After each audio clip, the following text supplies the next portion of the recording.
A Bíblia, ela nos ensina muitas coisas sobre a língua, né? E o domínio que nós devemos ter sobre a língua. Isso significa que nós devemos refletir muito antes de falar as coisas, né? Refletir muito antes de. é, Tem certas questões que são tão sérias na vida das outras pessoas que não pode ser resolvida de qualquer maneira. Você não pode falar tudo que vem na tua mente ou que você acha que é certo, né? Porque pode ser a sua certeza. Eu sempre penso assim, quando você não tem uma resposta, a resposta é orar, a resposta é buscar a Deus. Porque quando não se tem uma resposta, não adianta ficar arriscando palpites, né? Então, tem pessoas que elas recebem muito mal o que a gente diz, interpretam errado, e outras vezes elas recebem uma palavra tão pesada que isso lhe causa problema, né? Isso lhe causa problema. Há um tempo atrás, eu falei isso em outras pregações, eu percebi na igreja que quando as mulheres ficavam grávidas, o diabo tinha um plano para poder usar essa fragilidade que é a gravidez. Porque sabe que na gravidez a mulher, muitas mulheres, né? Não são todas, que cada uma tem uma personalidade diferente, umas são mais fortes, mas em sua maioria estão mais fragilizadas por conta dos hormônios e tudo isso. E eu percebi que muitas mulheres recebiam profecias falsas, pessoas que se paravam essas pessoas na rua e diziam: ó, você vai morrer na mesa de cirurgia, né? O diabo tem a sua forma de enviar as suas mensagens, né? São as flechas. E, e a Bíblia diz que a fé ela é um escudo para todas as flechas do maligno. Então, se uma palavra vem contra a sua vida, o seu refúgio tem que ser Deus. O seu refúgio tem que ser as Escrituras.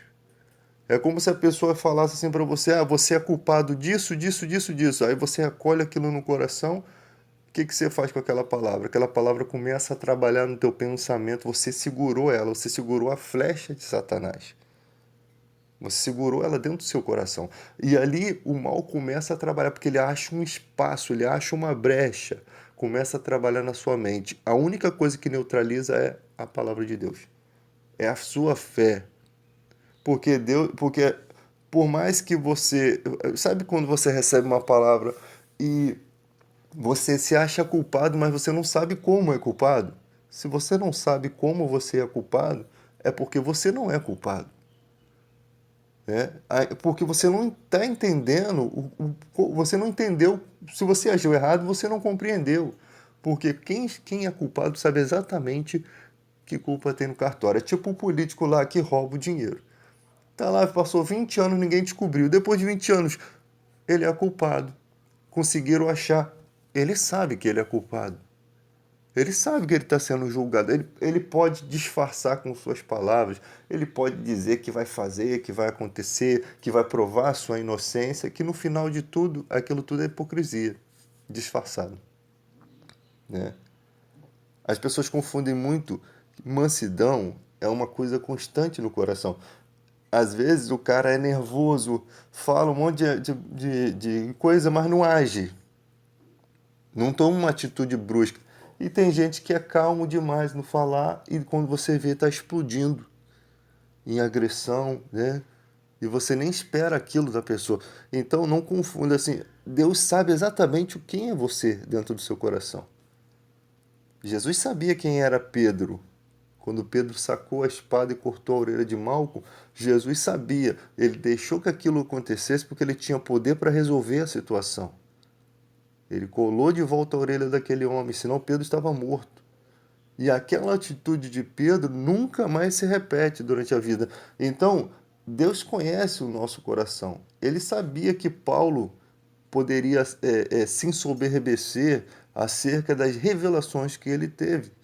Deus conhecia a estrutura de Paulo, por isso colocou um espinho na carne, Paulo não entendia o que significava aquilo, clamava a Deus, mas quando ele compreende, ele entende que quando ele era fraco, ele era forte, que ele precisava viver daquela maneira, né, passar por aquelas situações para que Deus pudesse trabalhar melhor na vida dele. Então são coisas que Deus conhece em nós que muitas vezes nós mesmos não prestamos atenção,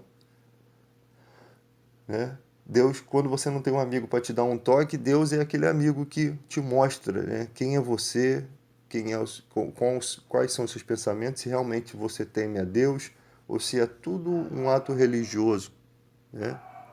Ele conhece você. De Deus não adianta. Quando Jesus fala dos hipócritas que oravam nas praças, ele fala que eles já receberam o galardão deles. O galardão deles era aquele ali, de conseguir serem vistos diante dos homens. Eles conseguiram o que eles queriam, chamar a atenção dos homens. Mas Deus quer que você chame a atenção dele. Por isso que quando você ora, tranque-se no quarto. Não precisa orar para os outros ver como você ora bonito. Não precisa mostrar para as pessoas quanto você dá de oferta na igreja, né? Que a sua mão direita despreze a sua, não saiba o que a mão esquerda fez.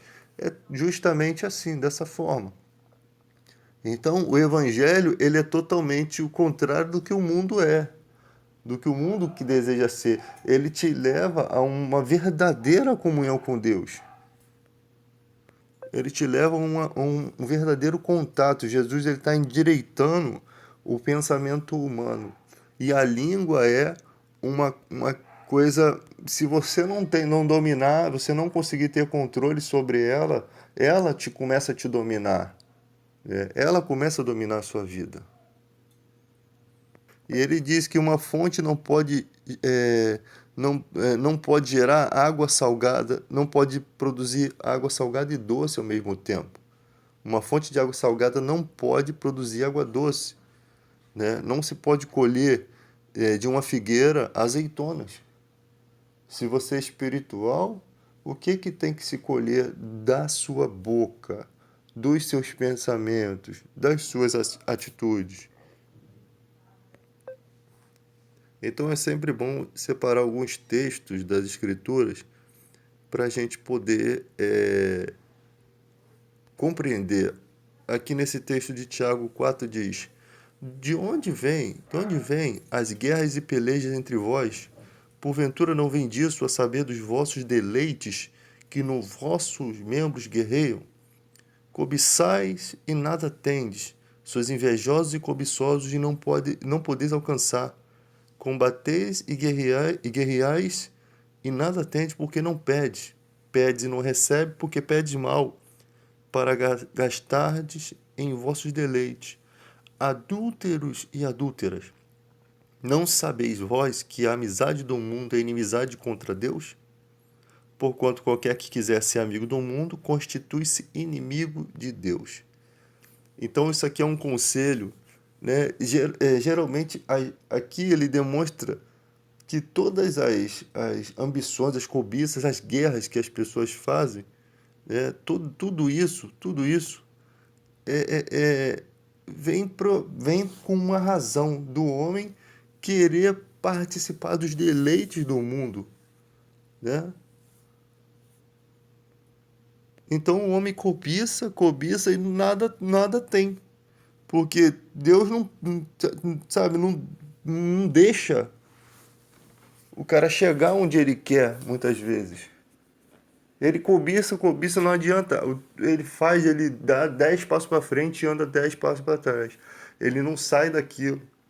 Cobiçar nada tende, né? Suas invejosos, cobiçosos não podem alcançar. E também não conseguem nada porque não pedem a Deus, tudo vem de Deus. E quando pede a Deus, não recebe porque pedem mal. Porque, tipo, você vai buscar a Deus porque você quer uma prosperidade. Eu acho que não. Igreja não é lugar disso. Igreja é lugar de oração. Você saber que Deus cuida de você. Você saber que tudo que você for de respeito à vida, tudo que for necessário, Deus vai conceder. Mas aí o cara vai lá, aí pede e não recebe porque pede mal. Pede para gastar em vossos deleites. Tem gente que pede para poder manifestar o seu orgulho, a sua arrogância. Tem gente que acha que tamanho de fé se mede pela quantidade de riqueza, que se você não tem dinheiro, você não tem muita fé. E o próprio Jesus quebrou esse paradigma quando ele disse, né, quando os discípulos perguntaram, se o rico não pode ser salvo, quem pode ser salvo, né? Eles achavam que prosperidade era dádiva de Deus. Quanto mais próspero era porque Deus tinha mais amor pelaquela vida, porque aquela fé realmente estava sendo uma fé verdadeira. Então, como se a pobreza fosse um castigo, né?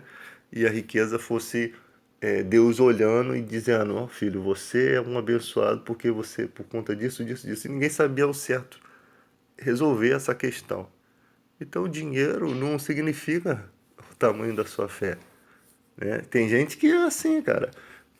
Tua casa tá aí, caiu nos pedaços, cadê a sua fé? Eu tenho a fé, mas não tenho pedreiro, não tenho dinheiro para comprar o material, não tenho um bom trabalho. A fé, o pessoal é meio ruim da cabeça para analisar a vida, né? Então, pedes e não recebe. Primeiro ele diz, porque vocês não pedem. E depois ele diz, porque quando vocês pedem, vocês não recebem, porque Deus olha dentro do seu coração e sabe o propósito do seu pedido, né? Então, todas as coisas vêm das mãos do Senhor, né? Você fala assim, eu trabalhei, estudei, eu fiz isso, fiz aquilo, mas e a saúde? E a boa vontade, né? Aquela vontade de fazer as coisas. Todas essas coisas vêm de Deus. Desde você acordar, às vezes você nasce num lar abençoado, né, onde a pessoa incentiva o seu estudo, ela te apoia, né? Aí você faz a sua faculdade, aí quando você chega a se tornar um doutor, você fica aí com o nariz em pé, como se ninguém tivesse te ajudado a chegar aí, né? Quando olha lá atrás, usava chinela havaiana com furo no fundo do chinelo, botava, né, viveu também uma dificuldade. Aí quando chega lá na frente, quer bancar de orgulhoso, sabendo que todo ser humano tem a mesma estrutura, né? Você hoje está com o seu carrão aí, amanhã depois você sofre um acidente, quem te salva é o mendigo que está passando na rua. Simplesmente assim. Então, as pessoas vão vendo como só ela fosse importante no mundo, só ela fosse necessária no mundo. E isso faz com que as pessoas desprezem umas às outras, né? Então, uma das coisas olha o que a Bíblia diz: quem dentre vós é sábio e inteligente, mostre pelo seu bom trato as suas obras em mansidão de sabedoria. Mas se tem de amarga inveja e sentimento faccioso em vossos corações, não vos glorie nem mintais contra a verdade. Tem gente que tem esse sentimento de divisão, de facção, sabe? É uma loucura. No mundo você já vê isso nos times de futebol, né? O mesmo time briga, tem várias torcidas diferentes, brigam contra eles mesmo. É um inferno, né? As pessoas se matam por conta de uma coisa banal, uma coisa besta, uma coisa sem lógica, né? Você imagina se que a Bíblia diz que quem está em Cristo nova criatura é. As coisas velhas se passaram, eis que tudo se fez novo. Você imagina, o cara de uma torcida, o outro de outra, e toda aquela agressão. A hora que o Espírito Santo transforma o coração dessa pessoa, ela consegue perceber, sentir a sua miséria. E a Bíblia diz isso no texto aqui em Tiago: sintais as vossas misérias. Vocês precisam sentir, nós precisamos sentir o quão somos insignificantes. Nós, numa torcida, batendo um no outro, nós não estamos amando o próximo. Nós não estamos fazendo, nós não estamos indo pelo caminho de Deus. E se nós não estamos indo pelo caminho de Deus, qual caminho nós estamos seguindo? A resposta é muito fácil. É o diabo que quer roubar, matar e destruir. É ele que tem um objetivo nisso daí. É ele que ganha mérito nisso aí, nessas confusões, né? Isso falando do mundo. Agora, aqui o texto está falando da igreja também. Dentro da igreja, essas divisões. Como é que pode nós termos o mesmo Espírito, o Espírito Santo de Deus, e divergirmos em tantos assuntos? Nós podemos até divergir em certas coisas que não prejudicam a fé, mas tem certas divergências que são nitidamente prejudiciais à fé. São nitidamente. Hoje em dia, ontem eu estava vendo um vídeo, o cara batizando a camisa lá do time.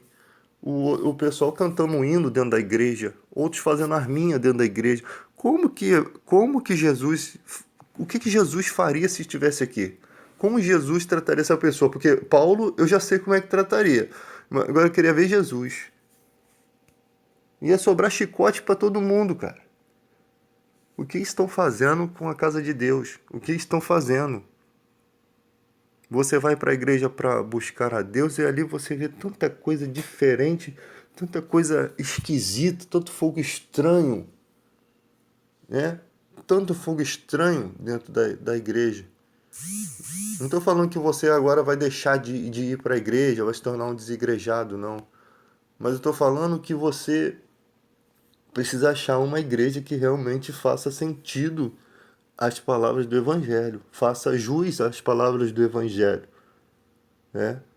Você está na igreja, daqui a pouco você descobre tanta coisa ali dentro, tanta treta, tanta mutreta. Eu não vou estar orando junto com um pastor que está envolvido em um monte de treta, cara. Que oração, que poder tem essa oração? Sabe? Eu não vou me unir, andarão dois juntos se não tiver de comum acordo, eu não vou me unir a pessoas que não vivem o evangelho de Cristo, porque esses Paulo chama de impuros na fé. São esses que conseguem contaminar a igreja, né? Eu lembro há uns anos atrás que eu fui numa igreja convidada era até uma igreja chamada Deus Altíssimo. Não que a igreja tenha alguma coisa de errado, não. Mas aí tinha um pastor ali. O pastor pregava muito bem. Eu já conhecia um pouco da palavra e, poxa, realmente a pregação foi legal. Aí depois de alguns tempos, por alguma ocasião, me chamaram para de novo, minha esposa, fomos lá na igreja. Aí o pastor começou a pregar, estava tudo bem, daqui a pouco o pastor falou assim, eu não aceito ser pobre. Cristão não nasceu para ser pobre.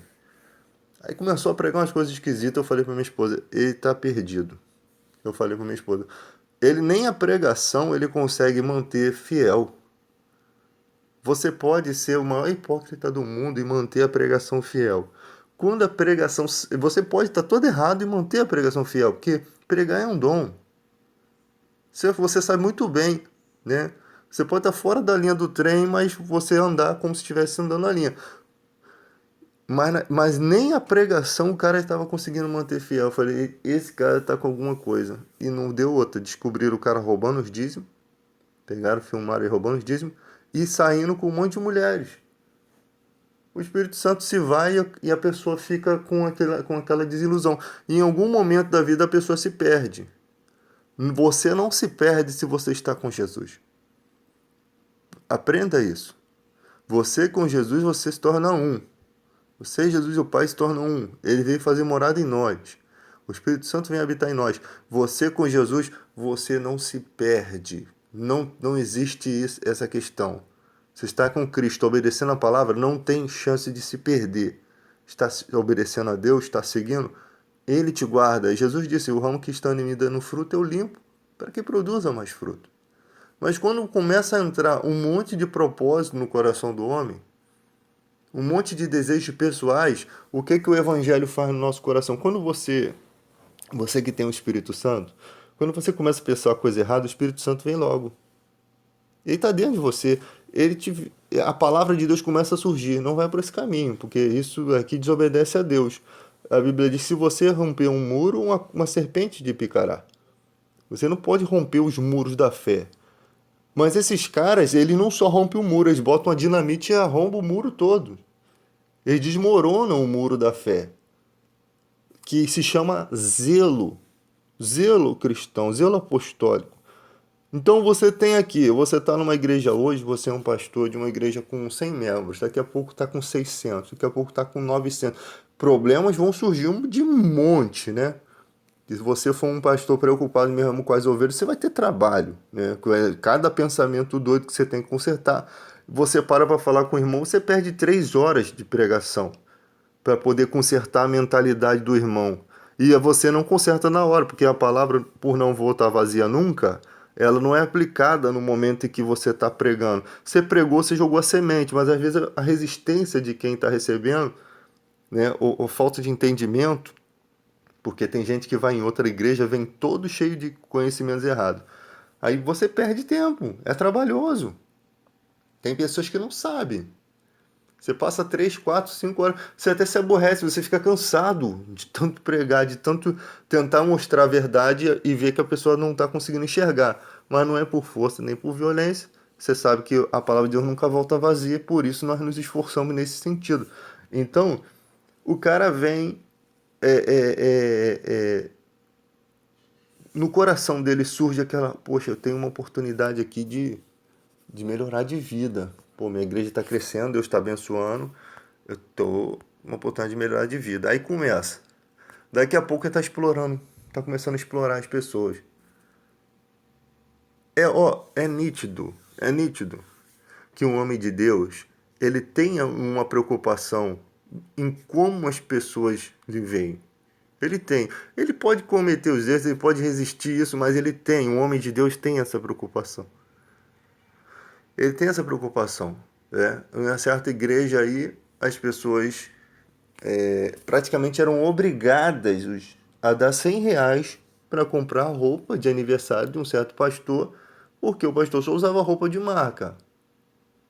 Poxa, eu sei que se você vai dar um presente para um pastor, você dá um presente bom, mas tudo dentro da sua possibilidade. Eu não posso pegar R$ 100 de cada pessoa, eu não posso fazer isso, que isso é feio. Então, essa falta de preocupação já demonstra que tem alguma coisa errada. O pastor só andava de carrão, celular de melhor que tinha, e você vê uma certa vaidade. Você pode se arrumar bem, você pode ter tudo bom e do melhor, mas quem você é? Como você é? Paulo disse, não são os filhos que entesouram para os pais, e sim os pais para os filhos. É o pastor que tem que deixar um grande exemplo. Olha a opinião de Paulo a Timóteo, em 1 Timóteo 6:9, 6:13 em diante. Se alguém ensina outro ensinamento, é soberbo, nada entende, né? Tem mania por questões de contendas. Ele começa a falar do amor ao dinheiro, que é a raiz de todos os males, muito nessa cobiça desviaram da fé. E ele diz para Timóteo, não, Paulo, Timóteo, foge disso. Segue a misericórdia, o amor, a mansidão. Ou seja, os frutos que há num homem de Deus é totalmente ao avesso do que há no mundo. Eu lembro que há um certo tempo atrás chegou um pastor, 2 pastores e uns obreiros dentro de um Mercedes, uma Zafira, um Mercedes classe A antigo. E eles estavam escutando um hip hop e pareciam os irmãos Metralha dentro do carro. Desceu pela rua. Eu fiquei escandalizado com aquilo, né? Pelo fato de, sabe, eu acho que as pessoas ouvem o que querem, mas pelo fato do cara estar chegando com o carro na porta da igreja, ou seja, ele não veio consagrado de casa, entende? Ele não veio de casa consagrado para assumir o culto e abriu-se a porta e entraram na igreja como se nada. Que tipo de oração vai ter naquilo ali? Que tipo de poder vai ter naquilo ali? É aquela oração de 1,99 que você se ajoelha, Senhor, obrigado, me perdoa, que você não quer nada de arrependimento, você só quer a unção de Deus para você fazer o culto, né? E a gente vai, você não pode se alimentar, você não pode ficar se alimentando achando que o fato de a unção de Deus estar em você é que Deus está provando sua conduta, não. É porque o dom de Deus é irrevogável. É porque há muita boa vontade em Deus, né? Ele olha pra gente e diz assim, esse cara não entende. Ele não tá indo, não entende. Deixa ele. Pelo menos é melhor te dar unção do que deixar você fraco e você se afastar de Deus. Mas tem momentos na vida do homem de Deus que eu vou te falar, cara, você ora, você não encontra Deus. Você ora, ele tá lá, você sabe que Deus está lá, mas Deus quer que você ore mais. Deus quer que você se consagra mais, porque ele quer te levar a lugares maiores, então você precisa entender isso. Foi exatamente isso que aconteceu quando os discípulos não conseguiram expulsar o demônio de uma criança. Jesus disse: essa caixa de demônio não se espere sem que seja por jejum e oração. Jesus mostra lutas, dimensões de lutas que você tem que atravessar. Então você precisa crescer. E você vê como é que era a vida dos cristãos. Eles se reuniam sempre a uma certa hora para orar. Eles sempre, quando surgiu os problemas na igreja, Pedro disse: eu não acho certo a gente largar a nossa oração, a nossa consagração para servir as mesas. Deixe outros assumir essa responsabilidade. Entendeu? Não que Pedro fosse preguiçoso, não é isso. É porque o homem de Deus tem que saber o que você tem que assumir e o que você não deve assumir, né? Lá na igreja, na minha igreja, por exemplo, eu canto os louvores e tal, mas aí às vezes os irmãos, não, vamos fazer uma... Vamos se reunir para a gente ensaiar e tal. Eu já pulo fora, porque eu tenho outra responsabilidade. Minha responsabilidade é pregar, minha responsabilidade é orar. O canto é uma coisa que vai no culto, assim, você louva, você... Os irmãos que precisam estudar mais canto, eu já estudei a minha vida toda a música. Então, os irmãos se reúnem, eu não vou estar lá presente sempre quando der, eu vou, mas eu tenho outro tipo de visão. Eu tenho que orar, eu tenho que estudar, né? Eu tenho que combater, que dá trabalho combater falsas doutrinas, falsas heresias, né? Tu entra no meio de uma confusão, tu sai. Quando você fala uma coisa, parece que na internet parece que te joga um monte de flecha, né? E ali você vai revidando com o seu escudo da fé. E isso que eu falo, eu não vou lá dentro das religiões, às vezes eu vou, né? Mas isso eu falo da igreja. Problemas de entendimentos errados no evangelho. Isso não é julgar as pessoas, tá? Isso é você consertar, você combater. Era o que Paulo fazia, todos os discípulos faziam. Chegavam, os apóstolos, né, depois se tornaram apóstolos, chegavam em certo lugar e combatia, né? Combatia o que estava sendo anunciado, pregado ali. Sendo que na época de Paulo ele tinha que mostrar que Jesus era o Messias. Pedro tinha que mostrar que Jesus era o Messias que foi morto, que aquele Jesus Cristo era o Messias. E eles tinham que provar nas Escrituras. Alguns acreditavam. A Bíblia chega a narrar que Jesus, no texto bíblico, que quando Jesus estava diante das autoridades, muitos creram que ele era o Messias, mas não confessaram para não perder os seus cargos. Você imagina toda a estrutura daquilo que representa a sua vida, né? No judaísmo muito mais forte, porque começa desde criança, sua mãe te ensinando os princípios da lei, e que viria um Messias, você nasce, toda a sua estrutura, você como uma árvore enraizada nesses princípios.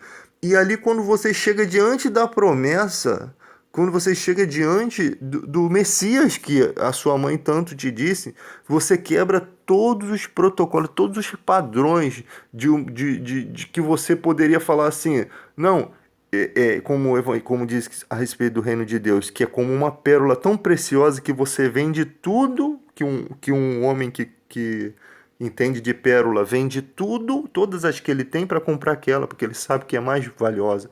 Então, a Bíblia está falando sobre isso. Você está com a tua vida toda estruturada até certo momento em que tudo aquilo cai por terra, tudo aquilo é ilusão e você abraça Jesus Cristo como verdade. Você tem a sua vida, você é um pagodeiro, você é um jogador de futebol, você é um cantor, você é um dançarino, você é um cara famoso, você é um artista, você tem tudo aquilo, todo o aparato. Você chega na tua casa, você tem o teu apartamento, você tem a tua casa, você tem uma criação diferente, você tem amigos diferentes, e chega o evangelho de Cristo, você larga tudo isso por conta de uma pérola que é a mais valiosa de tudo. Você quebra todos os princípios, sabe por quê? Porque essa pérola é sagrada, é Deus. É o reino de Deus que ele está nos dando. Então o cristão ele é o quebrador de princípios. Por quê? Porque ele abre mão de qualquer coisa pela verdade. É isso que nós precisamos entender. O orgulho não pode ser os nossos princípios. Ele tem que ser quebrado. Eu sou um pregador da palavra. Se alguma pessoa chegar e me comprovar que o que eu estou pregando está errado, e eu entender isso nas escrituras, eu vou ter que abrir mão. Eu tenho que abrir mão do conhecimento. Por quê? Porque até um certo ponto você acreditava que aquilo era verdade e era a sua visão.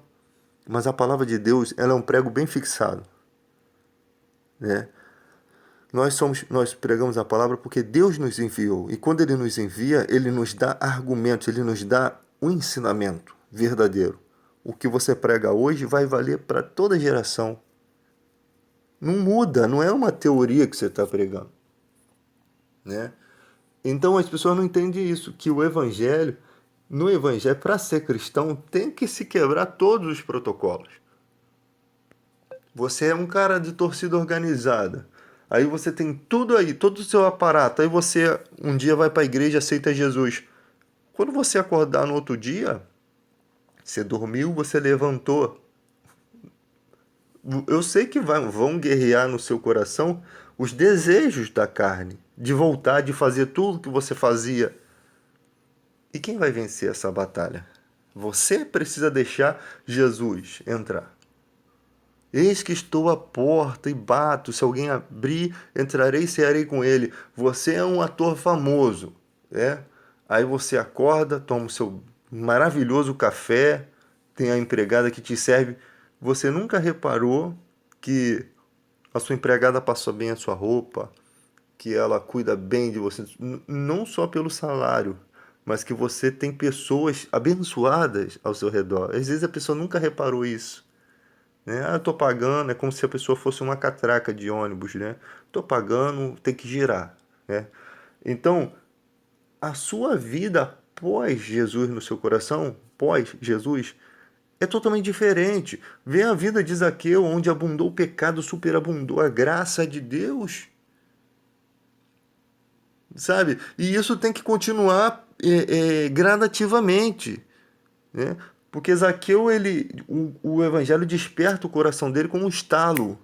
Ele começa a entender as misérias da civilização da sua época. Ele começa a entender o quão ele já era abençoado e que ele precisava fazer alguma coisa diante daquela sociedade que estava sofrendo. E ele era um dos causadores do sofrimento. Porque aparentemente ele enriqueceu com a miséria alheia.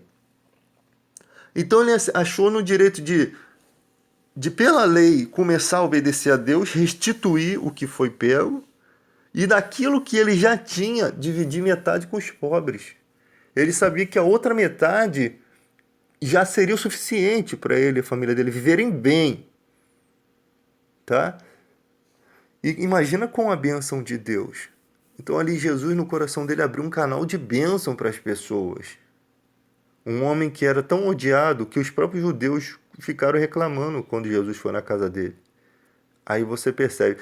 E sabe como é que eu vejo isso? Tem gente, cara, que é envolvida em tudo quanto é coisa errada. Mas você consegue ver que ali existe ainda uma chama de Deus dentro dela. Outras pessoas não conseguem ver, mas você consegue ver. Você consegue ver. Você consegue compreender.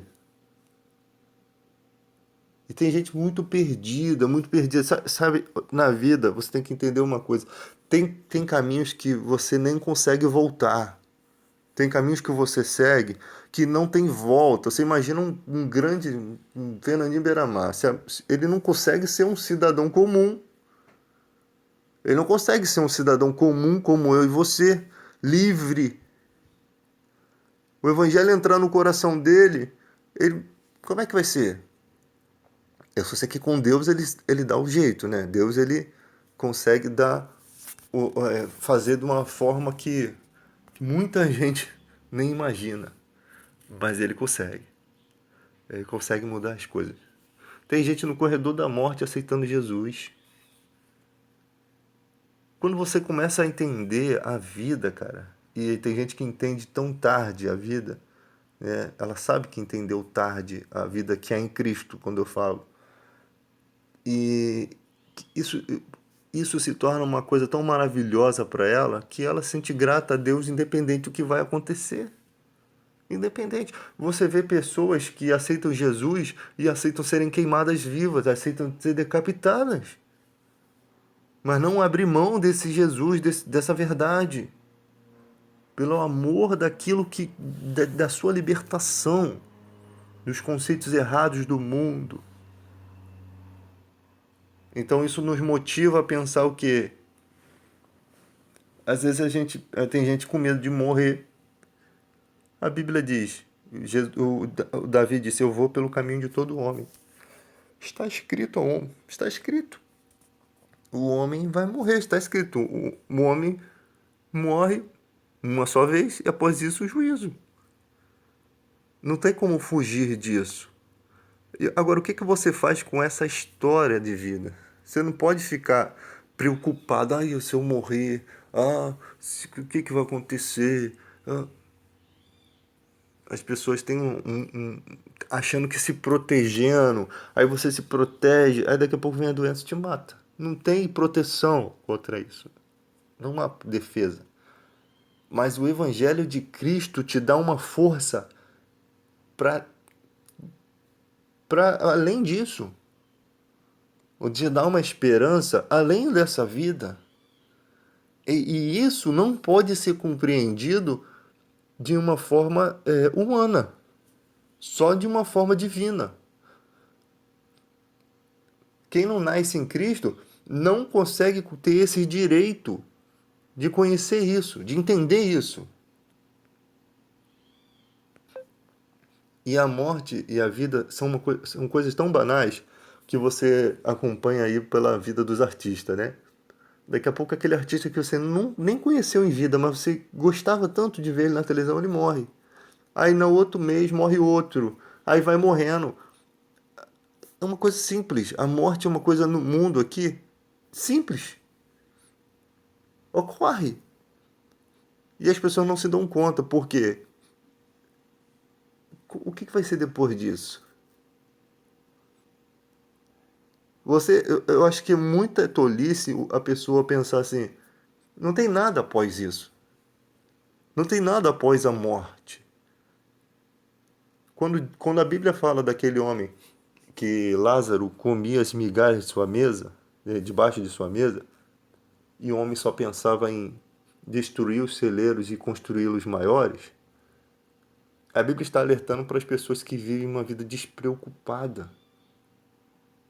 Só pensando nisso, não se preparam para o mundo espiritual. Por isso que a Bíblia fala ali, aí vai chegar a tua morte. O que você tem preparado?